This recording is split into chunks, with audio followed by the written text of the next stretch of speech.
Hello, good morning to everyone. देखिए, आज हम लोग स्टार्ट करने वाले हैं 11th की अकाउंटेंसी। एकदम बेसिक से अकाउंटिंग क्या है, मतलब लेखांकन क्या है, वहाँ से हम लोग स्टार्ट करते हैं, ठीक ना। तो आइए सबसे पहले हम लोग डेफिनेशन से स्टार्ट करते हैं, और उससे भी पहले हम लोग ये समझते हैं कि अकाउंटिंग तो सबसे पहले बुक कीपिंग लाए थे कौन। तो उससे पहले मैं स्टार्ट कर देता हूँ, बता देता हूँ आप लोगों को कि सबसे पहले अकाउंटिंग जो आया था, बुक कीपिंग जो लाए थे लूकास पेसियोली लूकास पेसियोली, ठीक ना। 1494 ईस्वी में, यानी कि हिंदी में बताता हूँ, लूकास पेसियोली, ठीक ना। लूकास पेसियोली कहाँ के थे? ये इटली के थे। उन्होंने सबसे पहले बुक कीपिंग लाए थे, और उसी में किसी भी ट्रांजेक्शन को कैसे लिखा जाएगा उसके बारे में उन्होंने बताए थे, ठीक ना। आई होप इसलिए बोला जाता अकाउंटिंग का जनक भी इन्हीं को दिया जाता, पेसियोली, लूकास पेसियोली। वो कहाँ के थे? इटली के थे। 1494 ईस्वी में उन्होंने सर्वप्रथम बुक्स लाए थे, बुक कीपिंग, जिन्होंने बताए थे किसी भी लेखांकन को, ट्रांजैक्शन जो होती है, जो लेखांकन की जो सौदे होती है, लेन देन होती है, उसको किस तरह हम लोग बुक्स ऑफ अकाउंट में मेंटेन करेंगे, ठीक है। अब चलते हैं, आई होप। अब कहते हैं अकाउंटेंसी क्या है, लेखांकन। लेखांकन के बारे में अब हम लोग स्टार्ट करेंगे। कहा गया है लेखांकन का आज से वित्तीय स्वभाव, यानी कि लेखांकन से तात्पर्य है कोई भी वित्तीय स्वभाव का जो लेन देन होती है, अर्थात सौदे होती है, उसको क्रमबद्ध, सूचीबद्ध और सारांश के रूप में इस तरह लिखना है जिससे कि उसे विश्लेषण तथा निर्वचन किया जा सके, और साथ साथ जो उसका इंटरेस्टिंग पार्टी है, जो उसको उपयोग करता है, उसे सूचना प्रदान किया जा सकता, अर्थात संप्रेषण किया जा सकता है, उसे हम लेखांकन कहते हैं। क्या समझे? या यूँ कहे तो मैं कह सकता हूँ कि लेखांकन एक व्यवसाय की भाषा है, लेखांकन एक व्यवसाय की भाषा है, और ये एक प्रकार की कला है जो किसी भी लेखांकन, यानी कि किसी भी वित्तीय सौदे को इस प्रकार से क्रमबद्ध, सूचीबद्ध तैयार से लिखा जाना है जिससे कि उस लेन देनों को हम लोग विश्लेषण करके, उसके निर्वचन करके एक उसका उपयोगकर्ताओं को संप्रेषण कर सके, ठीक है। उसे हम लोग लेखांकन कहेंगे। मतलब ये कि लेखांकन क्या है, एक प्रकार के व्यवसायों की भाषा है, व्यवसायों की भाषा है। साथ ही साथ एक प्रकार के कोई भी चीज़, व्यवसायों की लेन देनों के, अर्थात उसकी ट्रांजैक्शनों को लिखने की एक कला है। क्या कला है? तो उसको सूचीबद्ध तरीका से, उसको विश्लेषण करके, उसको सूचीबद्ध तरीके से विश्लेषण करके, उसको निर्वचन करके लिखने की एक कला है, उससे हम लोग लेखांकन अर्थात अकाउंटिंग बोलेंगे। आई होप कि आप लोग मेरे बातों को यहाँ तक समझ गए। एकदम आज बेसिक से क्लासेज स्टार्ट करें। मतलब एक प्रकार की क्या है अकाउंटिंग, एक प्रकार की आर्ट है, ठीक ना, एक व्यवसाय की भाषा है, ठीक ना, ये कला है जो किसी भी चीज़ को लिखा जाता है। अब देखिए यहाँ पे कहता है सारांश के बेसिस पे कोई वित्तीय जो लेन देन होती है उसको सारांश के रूप में, मतलब समराइज करके।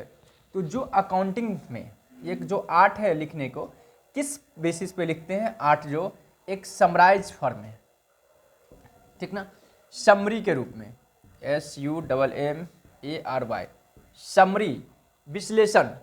और दूसरा बोला गया इंटरप्रिटेशन या एनालिसिस करके, सारांश, समरी माने सारांश के रूप में, और एनालिसिस करके, एनालिसिस मतलब विश्लेषण, विश्लेषण।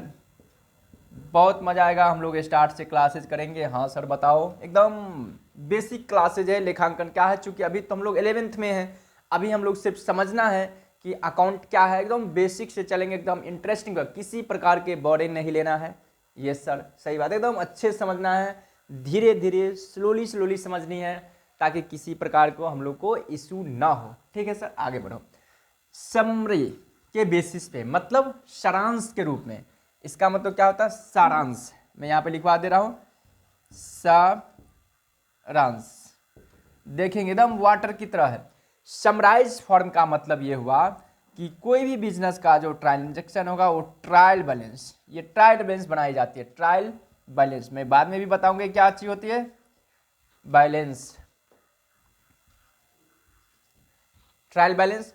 और एनालिसिस का मतलब होता है फाइनल अकाउंट। फाइनल अकाउंट में आते हैं आपको प्रॉफिट एंड लॉस अकाउंट और बैलेंस शीट। समझ में आ गई बात?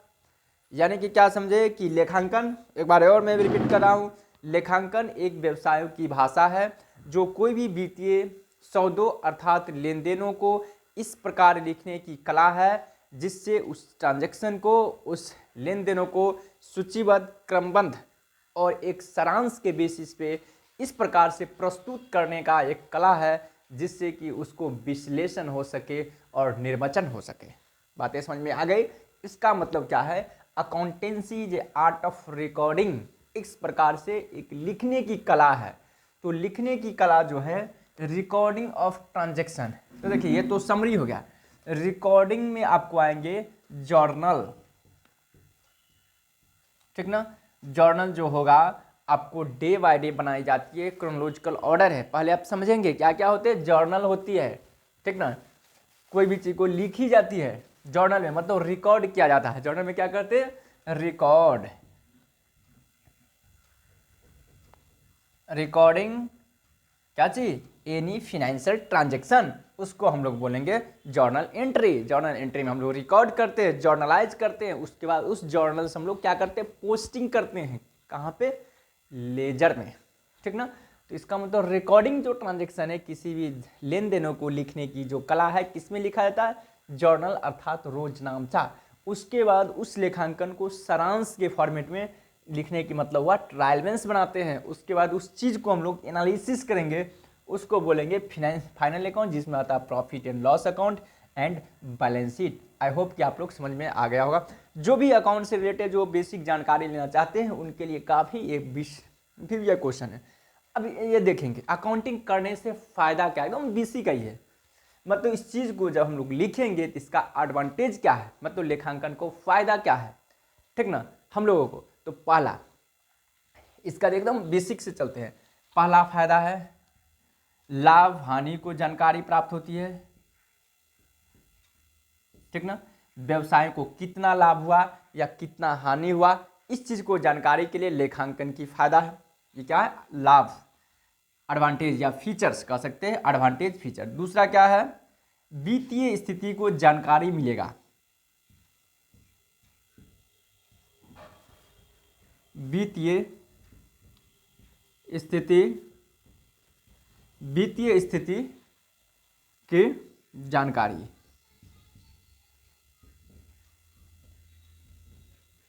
वित्तीय स्थिति को जानकारी मिलेगी। क्या लेखांकन का पहला फायदा क्या समझे, लाभ हानि की जानकारी होगी, वित्तीय स्थिति की जानकारी प्राप्त होगी। तीसरा क्या होगा,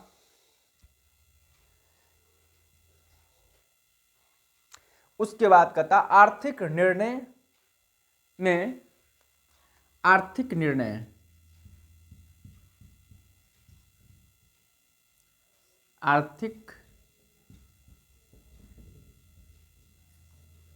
आर्थिक निर्णय में सहायता प्रदान करना है।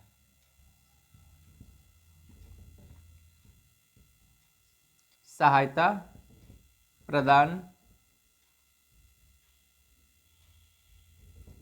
करना, कहता आर्थिक निर्णय में सहायता प्रदान करना, ये भी एक लेखांकन। थोड़ा मैं मैसेज देख लेता हूँ, चैट क्या कर रहे हैं देखेंगे, ठीक है सभी को। उसके बाद कहता है चौथा, व्यवसायों की व्यवसायों में हित, व्यवसायों में हित रखने वालों व्यवसायों में हित रखने वालों को सूचना प्रदान करना, सूचना प्रदान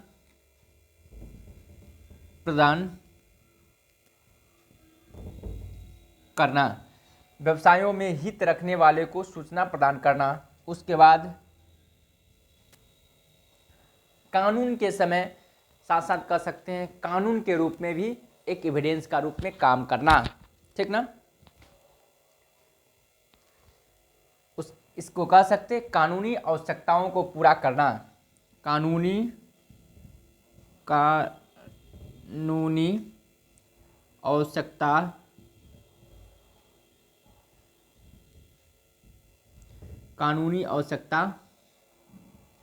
का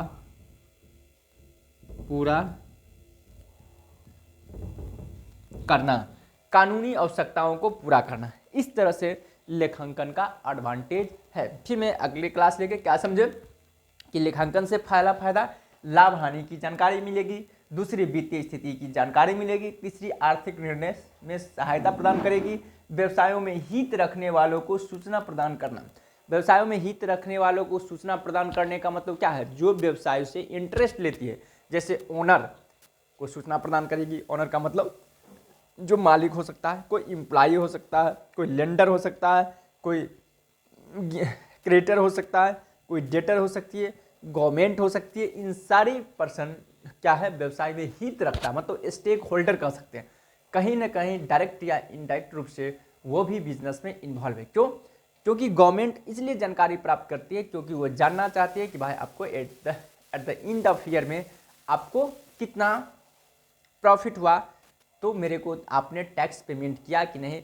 इस चीज़ के लिए गवर्नमेंट को भी सूचना की आवश्यकता होती है।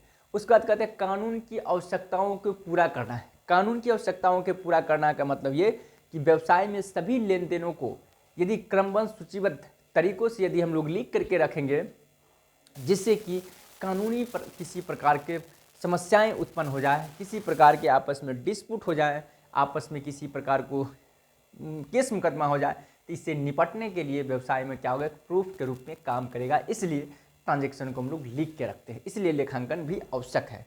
समझ गए ना। ये सारी फायदा है लेखांकन के। एकदम आप लोग बने रहेंगे वीडियोस में, हमेशा मैं अपडेट लाता रहूँगा। इस तरह से बेसिक क्लास है। अभी 11th वाले को पूर्ण रूप से मैं बेसिक बता रहा हूँ सच्चों, क्योंकि 11th का बेसिक जानना काफ़ी इम्पोर्टेंस है। इसलिए क्योंकि बहुत सारे बच्चे CUET का एग्जामिनेशन देने वाले हैं, बहुत सारे अभी कॉमर्स में इंटर किए हैं, ठीक ना, बहुत सारे ऐसा है बच्चे वो स्टेट का प्रिपरेशन कर रहे हैं। तुम सारे स्टूडेंट को लिए ये फ़ायदेमंद होगा। इसलिए मैं कह सकता हूँ ये कम्बो क्लास से चल रही है। 11th वाले के लिए एडवांटेज है, CUET का जो एग्ज़ाम देने वाले उनके लिए फ़ायदा है, साथ साथ इस बिहार का कॉमर्स के लिए जो STET निकला हुआ उसके लिए भी फ़ायदा है। समझ गए ना। मैं एक बेसिक क्लासेज में कंडक्ट करवा रहा हूँ, इसलिए आप लोग इस चीज़ को देखेंगे। Okay, bye bye, have a nice day.